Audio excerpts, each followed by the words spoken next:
Ford Motor Company's Advanced Manufacturing Center in Redford, Michigan is advancing additive manufacturing for scale production. That means increasing production capacity, it means getting the per part cost down, and in part, that means automation.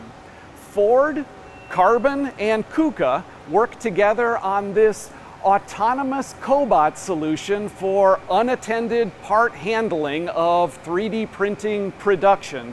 It was a collaboration between KUKA, the robot maker, Ford, Carbon, the additive manufacturing equipment maker, and the system allows for unattended, lights out production through 3D printing. A production job is finished on one of the Carbon machines, and a signal is sent that ultimately brings this cobot to unload the finished parts.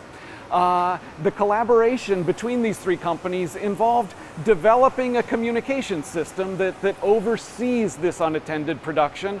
Ultimately, this cobot system can apply to other manufacturing operations as well, not just 3D printing, but the value so far for 3D printing has been, as a result of unattended part unloading, each of these Carbon machines gets 3 to 4 more build cycles per day because of the automation.